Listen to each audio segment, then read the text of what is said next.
If you are good at shooters like Call of Duty, if you are in the Splatoon 3 ecosystem already, then this video is not for you, and you can just scroll by onto the next video that YouTube recommends you.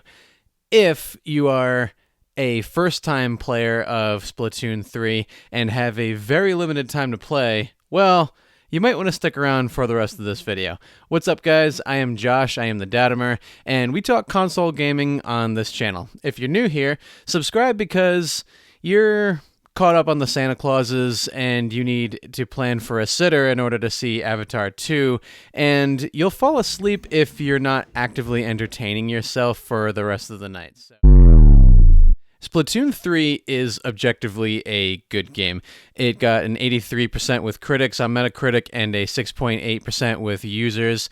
By now, you've probably watched all the reviews for this game. Weapons and PvE bosses have still managed to make its already excellent multiplayer clashes even better. But the foundation appears strong.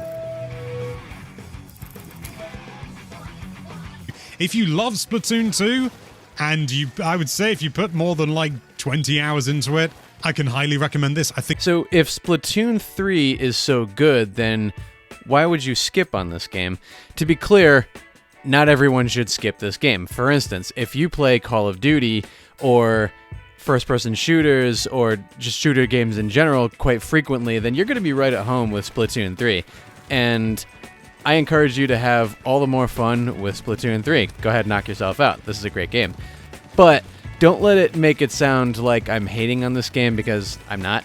There is a lot of fun to be had with this game. So Splatoon 3 veterans are definitely, at least in the conversations that I've had around this game, are definitely saying this game is worth the full sequel and not just DLC. I'm talking about maybe about the 5% of you who are out there whose enjoyment of this game could be hampered by you jumping straight into the game as a newcomer to this franchise, and you don't exactly know your way around the game. So let's talk about new players. If you're like me, you have skipped out on the Wii U.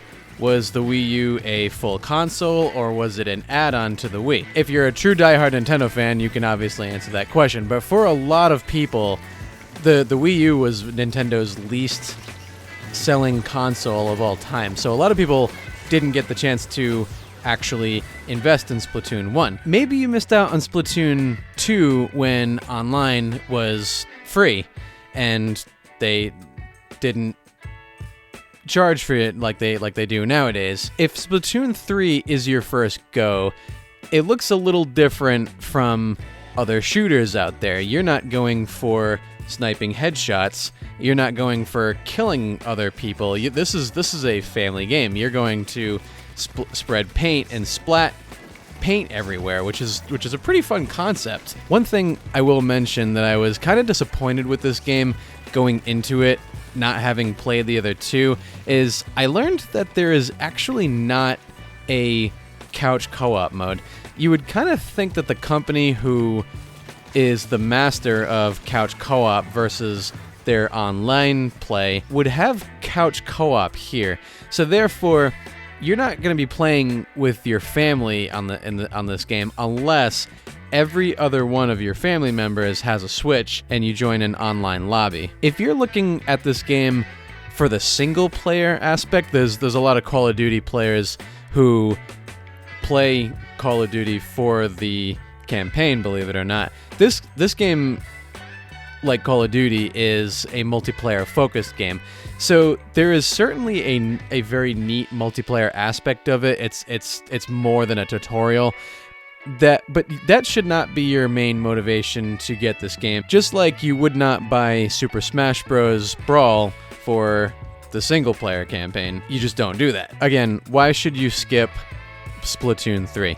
If you're a newcomer to Splatoon 3 and you jump right in, there is a bit of a learning curve. You're going to need to invest a little bit of time getting good. I recommend looking up ProChara on YouTube. I'll link that in the description below. He is a professional Splatoon player, dedicated, and he has an entire channel dedicated to helping you get good at Splatoon 3, and he will definitely be your coach as far as spending time with you and investing investing your skills. So watch that series of videos if you want to invest your time getting good at Splatoon 3. What this video ultimately comes down to is there's a very select few people who are out there who will think about buying this game, and their fun is going to be hampered because they are generally unwilling to put in the time it takes to practice getting good at Splatoon 3. Maybe you have social events to get to.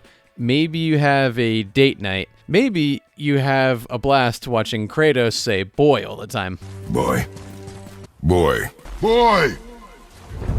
Wait for me, boy! For whatever reason you are either unable or unwilling to invest getting good at Splatoon 3, you're going to want to skip this game. No matter how great the visuals are, how smooth the frame rate is, ultimately, your time is going to be inhibited by the time you're able to invest upping your skills in Splatoon 3. Now, there's a counter argument I'd like to present to you. Would I recommend Super Smash Bros. Over Splatoon 3 as a newcomer? Answer: yes, and I'll tell you why. Super Smash Bros. Is a much older franchise. It has couch co-op. Multiplayer more often than not is local. There is definitely an online scene, but most players I've seen play Super Smash Bros. Are local. So either you're playing with your family, you're either having a game night with everybody over to play a tournament. Online is generally laggy, and it's a lot more newcomer friendly than other multiplayer focused games that are first party from Nintendo. More than likely, if you're watching this video, you grew up with Super Smash Bros. So you've played on the N64, you've gained muscle memory from the GameCube controller, and generally you know how to play. The Splatoon franchise started off on the Wii U, so already that's not off to a great start. A lot of people started following on the Switch. So basically, I think if you're looking for one of these kind of games, I would recommend Smash Bros. Over Splatoon 3. As I said before, Splatoon 3 is a good game. Busy gamers' fun factor with this game is definitely going to vary by how much time they have and are willing to invest in upping their skill level for this franchise. I want to know what your thoughts are on Splatoon 3. Are you having fun?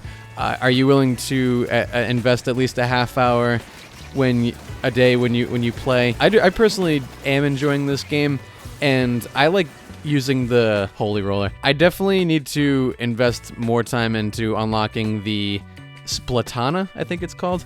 Let me know if you're enjoying Splatoon 3 in the comments below.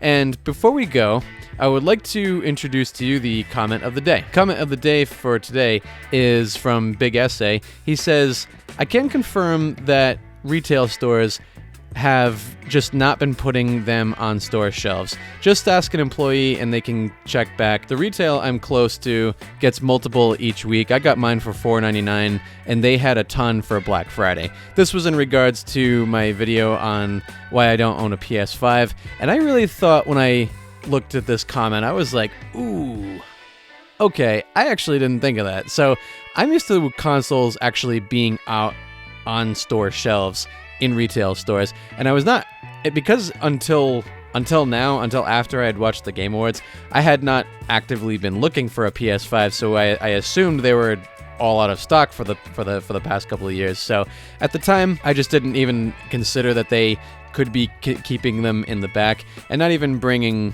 them out to begin with. So parents, if you're looking for a PS5 for either yourself or for your kids, don't forget to call ahead and check the stock. Ask for an invitation from Sony and get your console the right way. And that's all we have for today. Until next time, I hope you go enjoy spending your time with your families, go throw touchdowns before scoring points in Call of Duty, and go ace that last test. I'll see you in the next one.